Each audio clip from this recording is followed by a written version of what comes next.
Well, howdy there, backpackers. Dave here with Off-Grid, with the backpacking, hiking, camping, and gear. I got my new gear for 2025 coming at you, and I'm trying to flick this thing off, and I can't.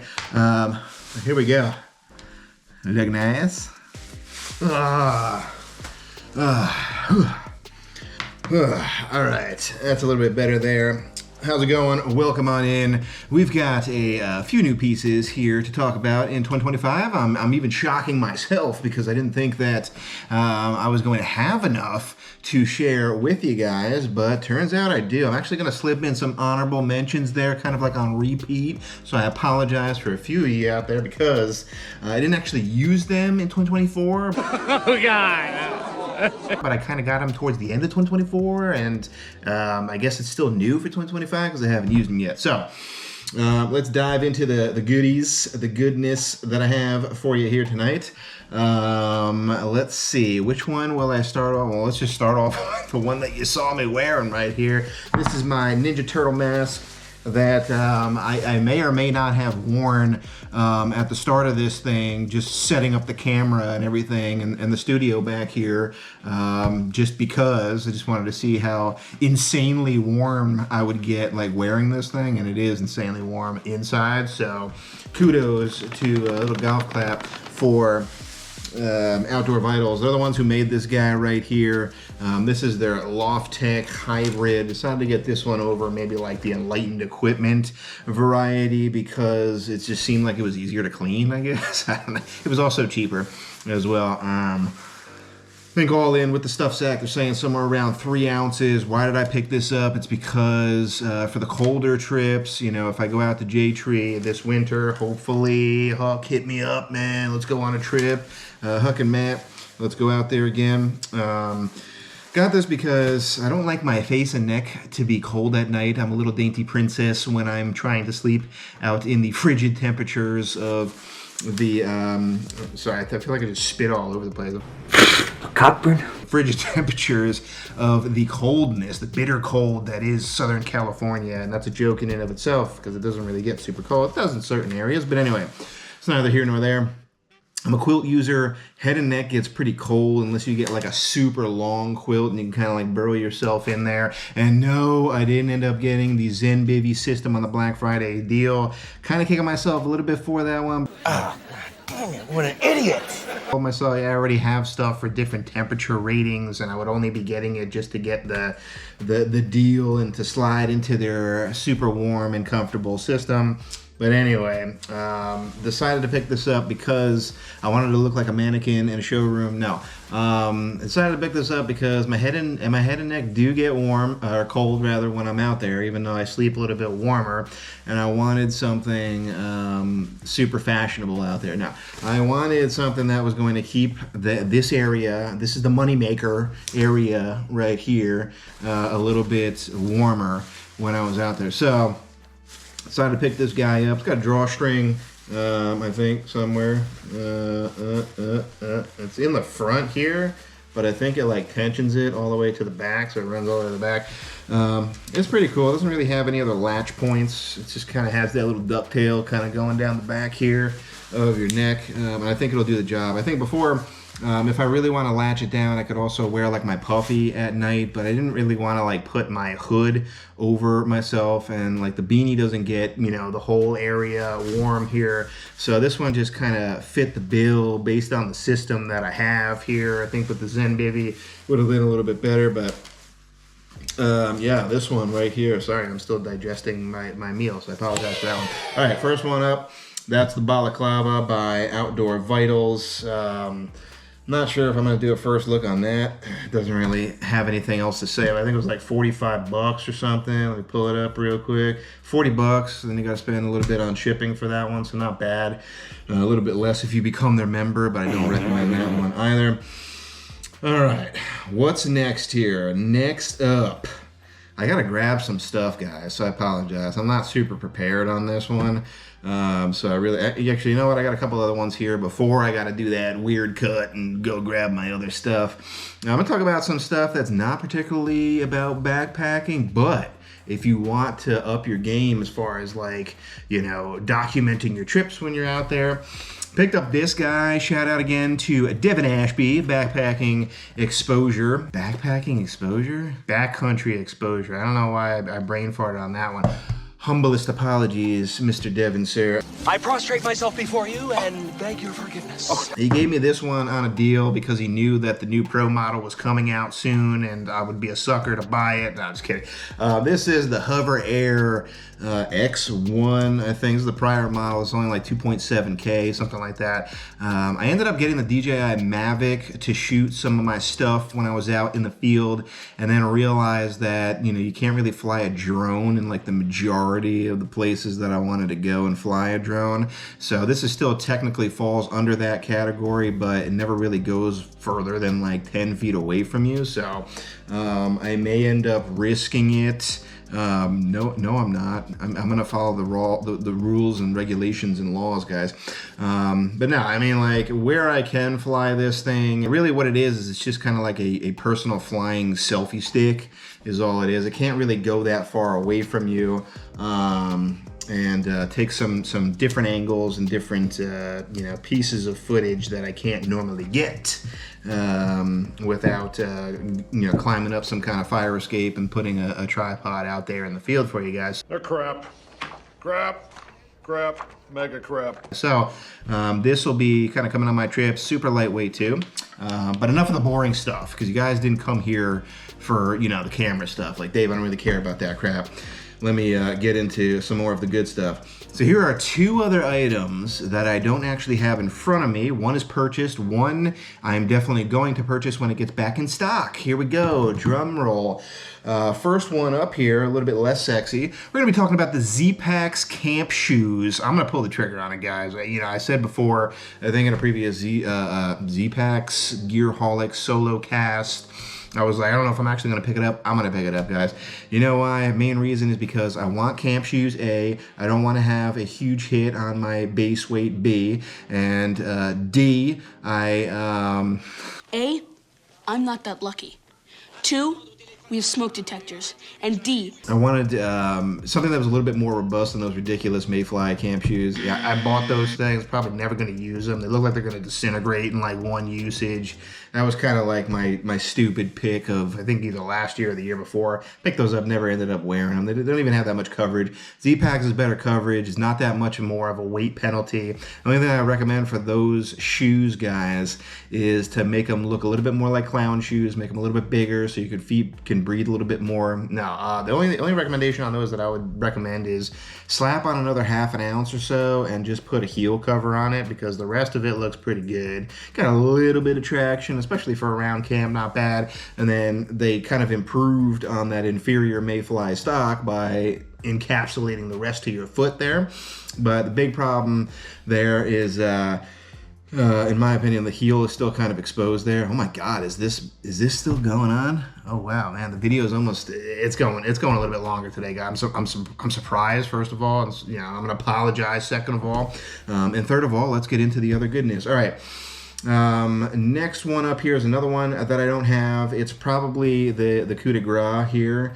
We're going to be talking about the Big Agnes Copper Spur 8VUL1 X52765432. This tent is pretty well renowned, I'd say. They've got a newer version out, because I think the one that I ended up picking up was the prior model from like 2020 or something. I got the eBay special. Your boy got like the 40% off deal. So basically all the old stock is on like massive discounts because the newer one's out and they want to charge you even more for it. So normal MSRP of the newer one's like $430, $40-ish, and I got mine way below that. So why did I decide to pick that one up? I'm going to do a first look on that one too, folks. So be on the lookout for that with my new Hoverair as well in the future here. Main reason why I decided to pick that up is because I wanted a full or a fully encapsulated freestanding structure. Primary reason is, again, you know, going out in the slick rock of Utah with my homeboy Devin again. You know, I go out there all the time. No, not at all, but I would like to. That, or, you know, other areas, you know, like even like Joshua Tree, where it's got like very sandy areas and stuff. It's harder to drive the stakes sinks into the ground. I wanted something with a little bit more of a structure to it. So that's why I decided to pick that up. All right, all the other stuff, I gotta go off screen and grab for you. Be right back. And welcome back. All right. Actually, one I did have, and you might have seen it in the thumbnail. I actually had it right here. I don't know why. Orange lantern by Fire Maple. Still haven't been able to use this out in the field. Really wanted to use it on a recent subscriber meetup from Huck that regretfully I was not able to attend. But again, Joshua Tree, something like that. Can't have fires. You want to have, you know, something smaller. Let's go for it on the orange lantern there. Let's talk about a couple dumb ones next here after I take a drink. Hold on. Ah, refreshing. Ah, refreshing. The first one up here. People give this a lot of crap, and I don't know why, because I think it actually is one of those silly ones that actually ended up working out, and I'm waving it all around here like a magic wand. It's Leviosa, not Leviosa. And we're going to be talking about, not this guy, this is the Garage Grown Gear. They were throwing this in for free, the tiny toothbrush, for a while there. I'm not sure if they're still doing it.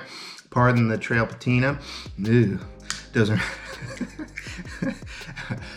Tip on this, put it into get one of those like tablets for mouth guards, drop it in the, and then like drop it in the water and then drop this in there. It works really well to clean this up because this was smelling funky and looking funky. But anyway, this is the piece that I'm talking about here, and this is not by anybody in particular. I think I got this from like Walmart. It's got the like a little quaint arrow. Actually, no, I think this is Target. Sorry, Target.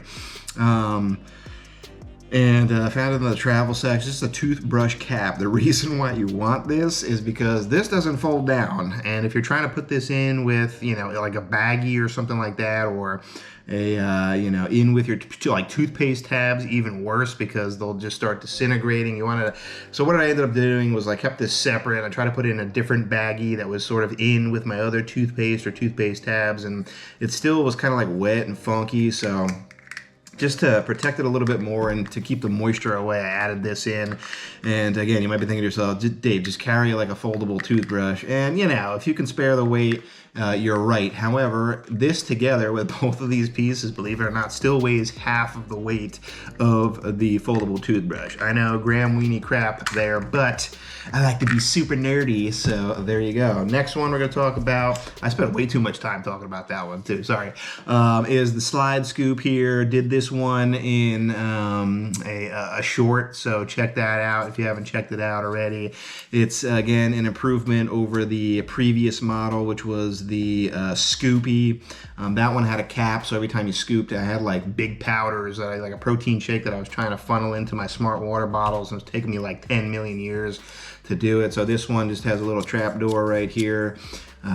Good for, you know, digging out your holes too, your cat holes if you want to take a poop when you're out there too as well. Double duty, you know, why not? But this should make it a little bit easier to transfer your cocaine into your smart water bottles. Looks like Scarface sneezed on your car. Next up here, let's talk about it.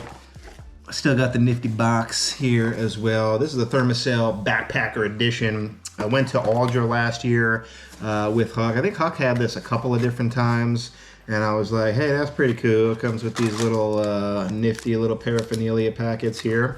These are the pads that you put on. I think it lasts supposedly around 90 hours on a full can of one of these, which is pretty crazy. The pads don't last that long, that's for sure. I forget how long the pads last. Comes with a little stuff sack, storage sack, everything gotta, you know, has to have its own sack. That doesn't sound weird at all. And pull it out here real quick for you. This is what it looks like. It just looks like a blowtorch where I could just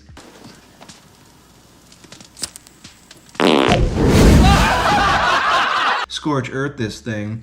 No, pretty simple to use. Has a piezo igniter. You can see a little like orange flame like in here when it's on, and creates a barrier. So it's pretty cool. You put the heating pad on here, and it's supposed to create a barrier. Again, that's a little bit more niche for certain types of trips where it's not too windy, but particularly buggy. That can definitely help you out rather than slathering up all the lotions and wipes and, you know, gunk all over you. You're never gonna catch me.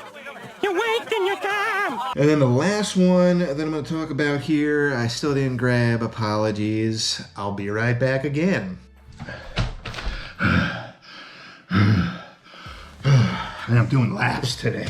Still not even out of its sleeve yet. And this is something that I've talked about before. This is just a different version of it because I have two different versions, not just one version, two different versions of this sucker. And we're talking about the Randy Sun, basically knockoff sealskin version. These are the UL option here.